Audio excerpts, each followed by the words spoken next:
Maryland football will upset somebody this year.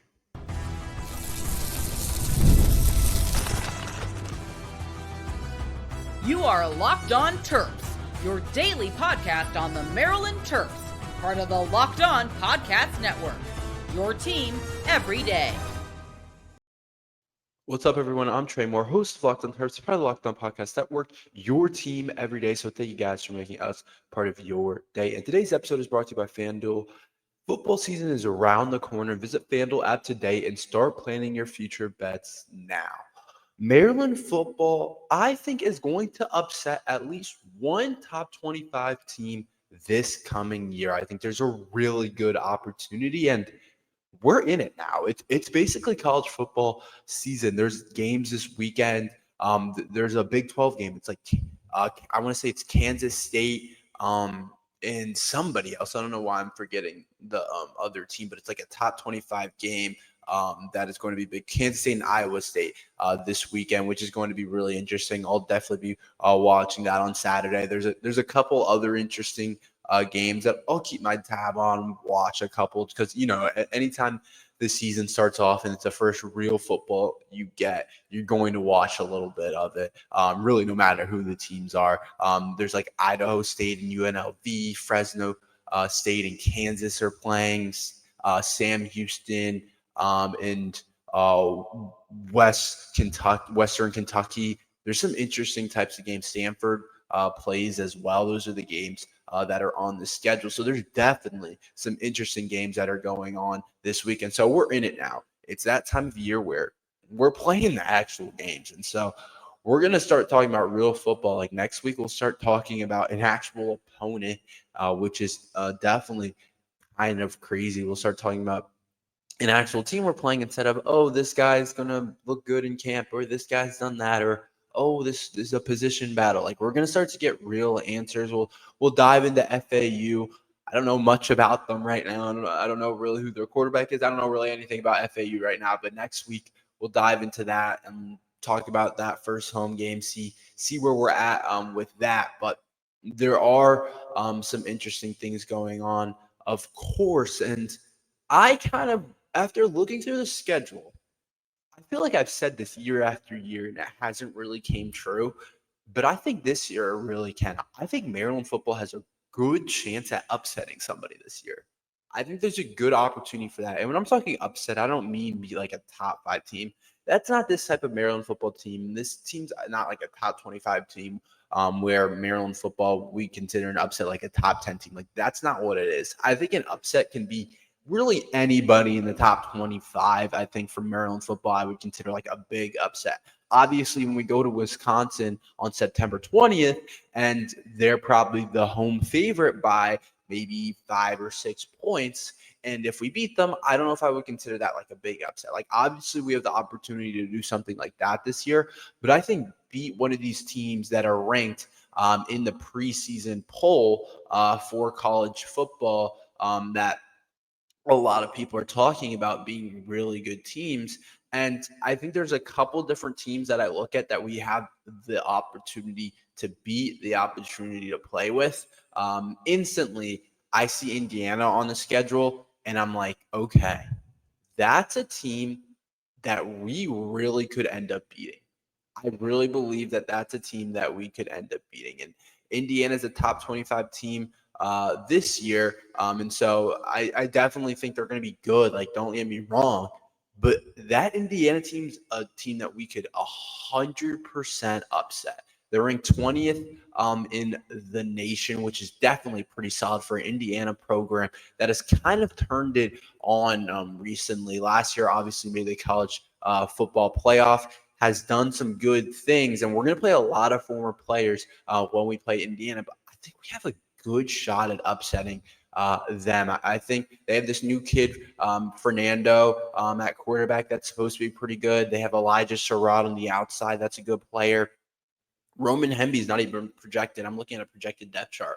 Roman Hemby's not even projected to be the first string running back. Like, they definitely have some players.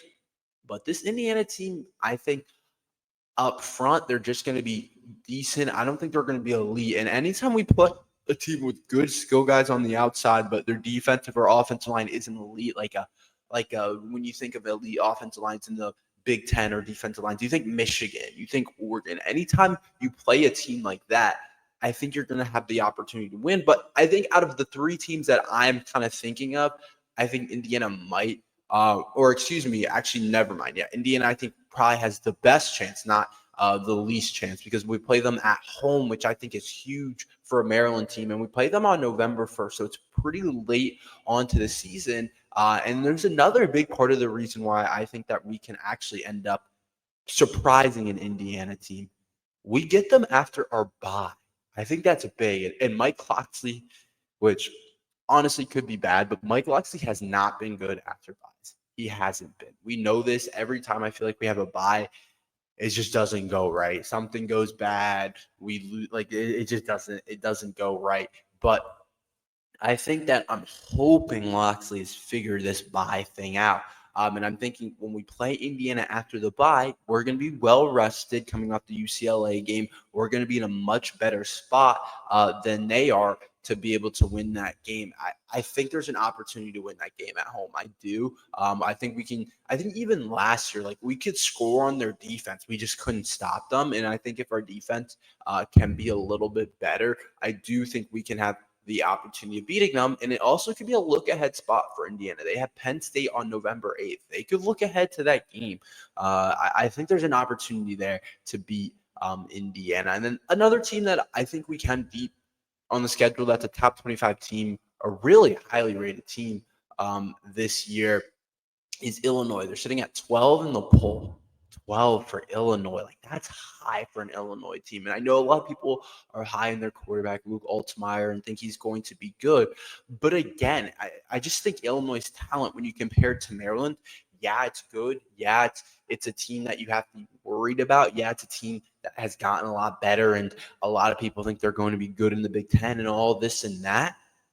At the end of the day, it is still Illinois football. Like this isn't some juggernaut, some powerhouse. And I can totally see Indiana and Illinois disappointing a lot of people. And a lot of people think they're going to be like top 15 teams throughout the year, or maybe even push for a playoff. Like I don't think that's going to happen. I think they're going to lose a couple games, get upset a couple games. Like I feel like that happens with these types of teams every year where we're like, that team that's not a traditional blue blood type of program that hasn't necessarily recruited at a top level, but they have a quarterback coming in that we all like. They have some guys returning and they were pretty good last year. I feel like they never usually stack those years on top of each other. I think we'll absolutely have every opportunity if we play at a decently high level. Like, don't get me wrong, Illinois is better on paper than us. Don't get me wrong. But I think we have an opportunity to win that game. And then Michigan, November 22nd, I think is a really, really interesting game because we have played Michigan honestly pretty well over the last couple times we played them. Like, remember they won the college football playoff, and we actually had like arguably the best game when they went undefeated that year, and the closest game that they played all year was arguably against us. Like, we had every opportunity to beat number one Michigan at our place. Like, that was the closest game Michigan had played that year. Like, when you go back through it, besides that Alabama game in the college football playoff where it went to overtime, them playing us was the closest game that they played all year, Michigan, Maryland. I was at that game. It was a really high, intense game. You could tell Michigan was on their toes. They were missing their Coach Harbaugh, and that's part of it. I just don't think they're as good anymore with Coach Harbaugh moving on to the Chargers and coaching in the NFL with Justin Herbert. And they have a lot of off-the-field distractions right now. I'm not saying that's really going to play a big role in it, but they're getting fined a bunch. There's a lot of stuff going on still with that cheating scandal that they had. But you get them at home again, which I think is huge because last time Maryland played them at home, like I said, they were in a dogfight with us, like a dogfight, like barely came out on top, a complete dogfight with us. We had a lot of opportunities to be able to win that game. They barely escaped. Talia made a couple more plays down the stretch, then we probably win that game, to be completely honest. And then this new quarterback, Bryce Underwood, that we're all really high on, including me, like I think he's going to be a great player. still a freshman quarterback, and you just don't know how that's going to work in the Big Ten, to be completely honest. And we have one as ourselves too, but a freshman quarterback that could get lousy in a spot, you just don't know. So I do think part of that is interesting for Maryland football as well. I do think that Michigan doesn't have the dudes on the outside. They have a lot of guys on the inside, offensive, defensive line. They're kind of the opposite of Illinois and Indiana to me. But on the outside, I'm like, I think we can guard them. It's going to be tough to stop the run and different things like that in the way they game plan. But we've played Michigan well. The last time we played them and Tre Moore was the coach, I think we're going to have an opportunity to win that game. So if I had to choose one, I'd say Indiana being at home. We get a lot of our former players. There's going to be a little motivation from Loxley saying, you want to go over there to Indiana? All right, we're going to do this to you. I do think there's an opportunity there. I think there's no way they don't drop off from last year. The thing was last year is when you think of a team like Indiana, the interesting thing is you're like, okay, a team that went undefeated besides one game, I think, to Ohio State last year. You say, okay, they may have lost another one. I forget, but when a team like that outperforms themselves and kind of wins every game and makes a playoff when they're not expected to, you're like, okay, they won a bunch of close games. But honestly, when you look through their schedule, they really were blowing people out. That was the surprising part about Indiana that kind of I couldn't really figure out about them. But I just think they're due for regression. I don't think they're going to be as good as they were last year at all. I don't think they're a playoff team or anything like that. I think at home, they might be good coming into it. Like, it still has to be considered an upset. But I think at home we can get those guys. So that's just how I see it. I think that's our best opportunity. I think Michigan's interesting at home. Illinois is still tough on the road. But those are some of the interesting things. I think an upset can happen for the Terps. Hopefully all those teams are top 25 teams when we play them. But yeah, I think Maryland has a chance to win a big game this year. Let's talk about who to actually lead Maryland in receiving this year. I'm going to give out my prediction. Who will it be? I'll predict stat lines for different players. We'll talk about that next. This episode is brought to you by Prize Picks, the daily fantasy platform that lets you turn your football predictions into real rewards. Preseason is already heating up, and college football isn't far behind. Whether you've got an eye on a big-name quarterback or a breakout running back, Prize Picks makes it easy to get in the game. You can do thoughts on Joe Burrow, Saquon Barkley, Josh Allen, Aaron Rodgers, whoever you want to, you can put in on Prize Picks. It's simple to play. Just pick more than or less than on 2 to 6 players' stat projections. And if you get your picks right, you can cash up and win up to 2,000 times your money. The flex option is a total game changer. Even when one of your picks misses, you still double your money. Download the Prize Picks app today and use code LOCKEDONCollege to get $50 in lineups after you play your first $5 lineup. That's code LOCKEDONCollege to get $50 in lineups after your first $5 play. Prize Picks, run your game.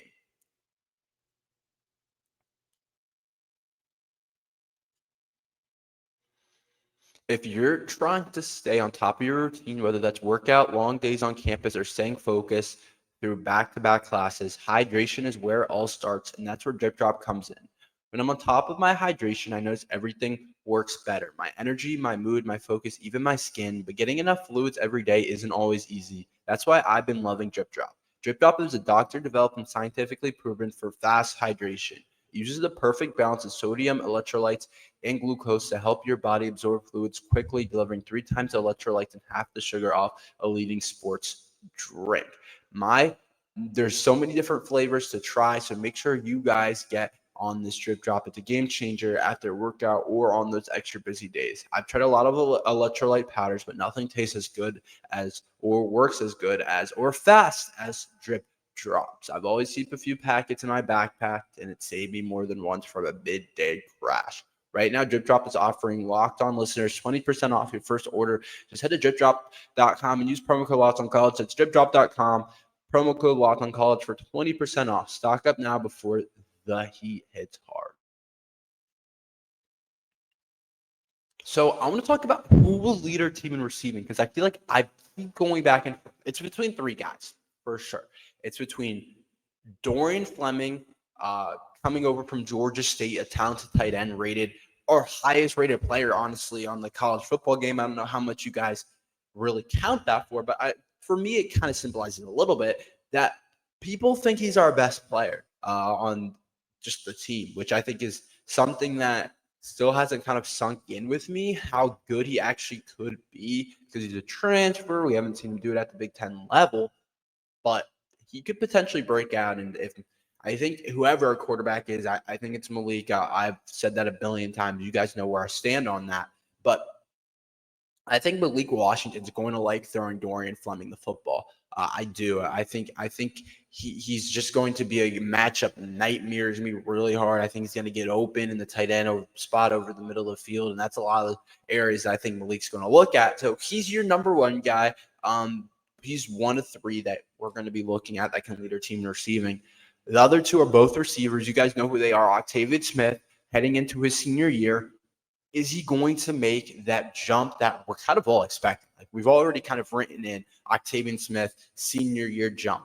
Was an impact player junior year, like played a ton, was a starting 3 receiver.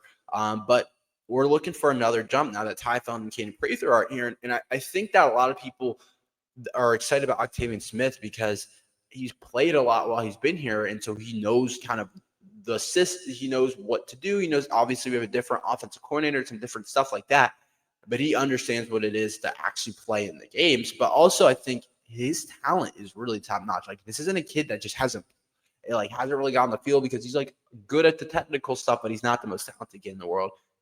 Explosive, like, he's talented, really talented, explosive player. I think one of the most explosive guys on the team. I think he brings a dynamic and potentially leading our team in receiving because he honestly can hit some deep balls this year from Malik, hopefully, that I think can be really exciting for the Terps. Just something to look at, something that can happen. Who knows exactly what happens with that, but I do think that's something that could be interesting. And then the last guy, Jalil Farouk, has done it at the highest level at Oklahoma, has gotten a lot of good reviews out of camp from Maryland football that he's been playing in a high level. And so he's already had big-time receiving years at Oklahoma. And so it's hard picking one because you can't really go wrong. And I feel like if it was a betting thing, they'd all have rather similar type of odds. I think that it's tough. It is tough. I kind of still haven't really figured it out, but I'm going to give my guess, and I'm going to say why. I'm going to go Dorian Fleming. I just think from the tight end perspective, where I've seen Malik Washington throw the football, liked landing him, I think, with some of the over routes over the middle. Like, I think Malik likes looking at the middle of the field. I think Dorian Fleming is going to be our leading receiver this year. And the only thing that can really hold him back, I think, is the other two guys. And we want a balanced approach. And I think it'll be somewhat balanced between our receiving room, our tight end room.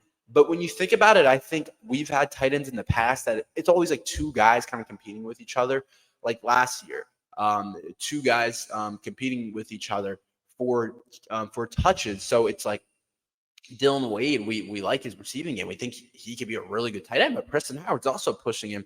Dylan Wade at UCF and Preston Howard at Auburn, like two good players, but they're pushing themselves. They're replacing each other. They're taking some of the production. Where after Dorian Fleming, I have no idea who would play in that tight end. I'll tell you that straight. So I'm gonna go Dorian Fleming. I just think Malik's gonna really like throwing him the football. I always think Octavian Smith, but Octavian Smith's still a little bit on the smaller side, and I still am concerned about that when talking about him being like our leading receiver. Jalil Farouk and Octavian Smith absolutely could do that. And Jalil Farouk, I just think an outside receiver definitely could do it, but I just think that there's something about that tight end spot, like where he's going to be coming from. I think that poses a lot of problems for the Terps. So we'll see exactly what happens, but I definitely see that kind of happening, and that's kind of how it goes. Let's talk about some offensive line help. Maryland football could have some help coming. Who are the guys that I'm expecting not to start, but actually still make an impact? We'll talk about that next. If you're running a business, every missed call is money left on the table. Think about the last time you needed a service. If the person didn't answer, did you wait? Probably not. you moved on. That's why you need Open Phone, so you never miss an opportunity to connect with your customers. Open Phone is the #1 business phone system designed to streamline and scale your customer communications. Do not juggle 2 phones, just keep the business and personal calls separate. Open Phone solved that instantly. Your whole team can share one number and respond to customers like a shared inbox. No more who's handling this. And an AI agent handles after-hour calls, answers common questions, and capture leads so I can never miss a customer again. See why over 60,000 business trust Open Phone. They're offering Locked On listeners 20% off your first 6 months at openphone.com/lockedoncollege. That's openphone.com/lockedoncollege. They'll even port over your existing numbers for free. Open Phone, no missed calls, no missed customers. O-line help, I think, could be on the way. And I don't mean like out of the portal. I think on this team. So Maryland football's offensive line this year, I'm expecting better things. And I've heard in camp that they gotten beat up a little bit by Maryland's defensive line, which I don't know how to take that because everyone will tell you that the defense should be ahead of the offense. That's just the way sports work. Basically, every sport works like that, but especially football works like that. It's just easier to pick up a defense. It's easier to just do things. You can kind of just there's a lot of basic defenses that you can just run and go out there and be pretty good out. But I think that Maryland's offensive line this year, if the front guys don't produce, and this is what we're expecting our starting 5 to be. Trell Perry, who we're all on tackle spot. Isaiah Wright coming back from injury, who was supposed to be a good transfer from us last year. I think the biggest question mark is the center spot. Michael Hershey played well in his spots last year. True sophomore, got some time last year, and then Alaba at guard, and then Alan Heron at tackle. We all think that's like a solid, I think, okay unit. Like, I think that can get it done. I mean, Michael Hershey got time last year. Terps Perry's supposed to be a really good transfer. Isaiah Wright came in, even though he got injured last year, was supposed to be a high transfer. And then Alan Heron and Alaba started last year. So you're expecting them to take a step up this year and be better for sure. But I think that there are still guys that could potentially actually play this year that aren't instantly in the rotation. So I think of a couple guys, 3 guys in particular. One, I think, is this transfer, Carlos Moore, who isn't expected to start, but I do think that him coming from Elon, he still could potentially be a guy that's in the rotation. I don't know exactly what he is, if he's a tackle or a guard or what Loxley sees him as, but definitely a guy that could play some this year, could do some good things for Maryland football. So he's definitely a guy who has the opportunity to get some time this year. That could be a good impact. But the 2 guys I'm looking at that, if guys aren't playing well, that can come in and play, is Jalen Gilchrist and Ryan Howerton. Ryan Howerton, if you remember, actually came in as a 4-star rated recruit on the offensive line. A lot of people kind of thought he was going to be the next big thing, and still has time to do that. Absolutely. Only is going into his 2nd year. And he also, I thought, looked pretty – he played a little bit last year, but he's still a redshirt freshman. So he really is still his freshman year, and I like that he's stuck with Maryland, but I just remember hearing a lot of good things out of the recruiting process from him. I think he's playing guard now for the Terps, but if for some reason Isaiah Wright in particular isn't playing well, I mean, Alaba played the entire year last year, so I'm like, he should be okay. I trust Ryan Howerton to take that job and to play it well, and so he gives us a depth option. And then Jalen Gilchrist, the 4-star freshman, I've read quotes.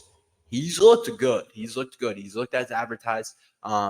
He's looked kind of what we expect him to be as a 4-star rated player. And as a swing tackle, if for some reason there's an injury or whatever the case is, and we feel good about Tre Perry, we feel good about Heron, but Jalen Gilchrist is there, and he's the future at that tackle spot. And so we'll see how he comes together. But I just think there's some depth there. I think there's some players that we feel good about back there that could potentially play if we needed them to, which I think is important. I always think that's important. So we'll see exactly what happens. But that's all we have for today.